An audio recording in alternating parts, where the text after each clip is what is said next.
So, Ineffa has been on the beta servers for a while now, and with each new day, more footage and data is making its way into the wild. From leaked gameplay clips to now first-hand tester impressions, we finally have enough information to form a solid picture of what this new character might bring to the table in version 5.8. But the real question isn't just whether her animations look cool or if she fits the electro aesthetic. What we really want to know is, does she work? Is she strong? Is she worth pulling? And how is the community, especially those with early access, reacting to her kit, her team synergies, and her potential meta impact? In this video, we'll break down everything beta testers are saying about Ineffa, from her overall performance, playstyle quirks, kit strengths and weaknesses, to how she fits into the broader Genshin meta. There are a lot of expectations riding on her shoulders, especially as the first unit to fully utilize the brand new elemental reaction, Mushock. So buckle up, because there's a lot to unpack. First off, let's talk about the general reception. According to several beta testers, Ineffa is in a pretty solid place power-wise. She's not coming out of the gate completely broken, but she's also not underwhelming. The consensus is that she's tuned quite deliberately. Much like how Skirk was designed to be a freeze-locked powerhouse, Ineffa is being positioned as the centerpiece for electrocharged, or more specifically, lunar electrocharged, now commonly referred to as Moonshock.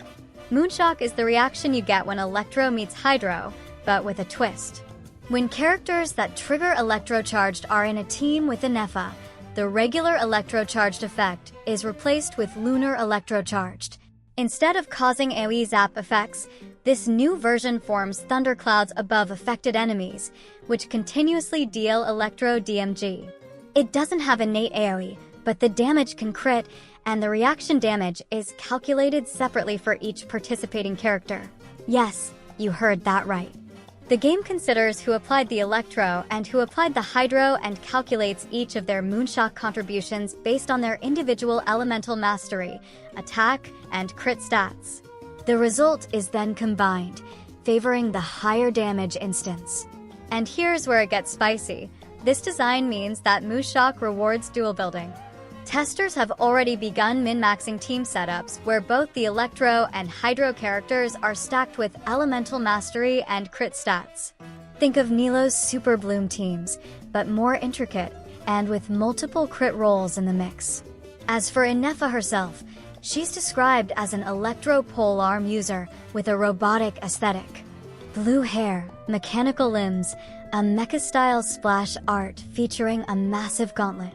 She summons an AI unit called Velkatar that operates similarly to Furina's Ozia creatures. It automatically targets enemies and deals AoE, Electro DMG over time. When you cast her Elemental Burst, it resummons Velkatar and refreshes its duration while causing another AoE Electro nuke. This automation and uptime make her a natural fit for off-field support roles. Several of her passives convert a portion of her attack into elemental mastery for the active character, and her constellations ramp that synergy up even further. However, it's not all sunshine and thunderclouds. Testers are pointing out some concerns.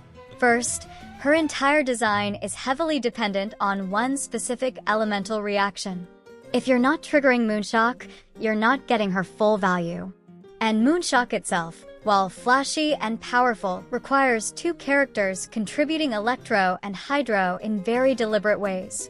You can't just throw her into any team and expect results. It's a tighter frame than other reaction-focused units like Nahida or Furina. The reaction's damage potential is pretty high when played correctly, but it requires a coordinated effort. You need both Electro and Hydro units that can trigger Moonshock efficiently and often. Characters like Yelan, Furina, and Xingqiu come up frequently in theory crafting discussions. Another point testers have discussed is her energy generation, but this time, it's actually a positive surprise. While the base chance to generate an electro particle per hit is around 66%, the real value lies in how frequently her skill, the autonomous Velkatar unit, attacks. Since it constantly targets nearby enemies with regular electro hits, it ends up generating energy at a surprisingly consistent rate. So even though the individual proc chance may seem low on paper, in practice, Ineffa often produces enough particles on her own without needing an extra battery or overcommitting to energy recharge stats.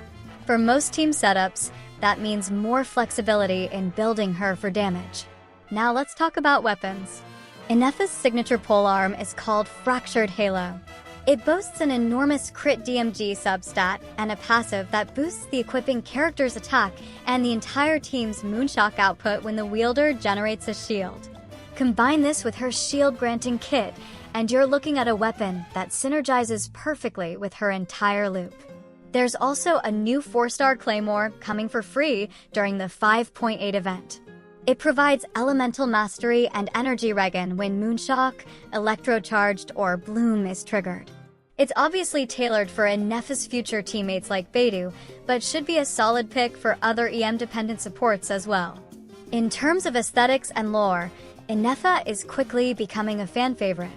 Her robotic theme, flashy attack animations, and unique kit visuals set her apart from almost every other Genshin unit so far. She's not just a new support, she's visually different, mechanically distinct, and brings a new reaction to the core of the game. But this also comes with expectations and complexity. Much like Skirk, she's not plug-and-play. You'll need to prep for her, farm EM gear, pair her with the right units, and plan your team rotations around her burst windows and Velkadar uptime. And that brings us to the final question. Is she worth it? According to beta testers, absolutely, if you like Electrocharged or want to play something new and unique. But if you're a casual player who prefers plug-and-play power, she might not be the smoothest ride. She's complex, she demands synergy, and her floor is a bit higher than some recent characters. But her ceiling? In the right team? It's very, very high. Just don't forget what comes next. After 5.8, we enter the 6.0, the Nod Cry cycle, and things are expected to escalate quickly with big power creep characters like Columbina on the horizon. So while Ineffa looks great, save smartly. You may want her, but you'll need to plan your pulls carefully. If you enjoyed this breakdown and want to support the channel, consider subscribing. The next big milestone is 10,000 subs, and every bit of support brings us closer to that goal. It really means a lot, and it helps keep these videos coming. I'd also love to hear your takes, whether it's team ideas for Ineffa or wild Moonshock experiments. Drop them in the comments. I always look forward to reading your comments. Honestly, you guys are hilarious. Some of them even make me laugh out loud while I'm editing. It's such a joy to see this community not only growing, but also having fun together. And with that, thank you for watching, and I'll catch you in the next one.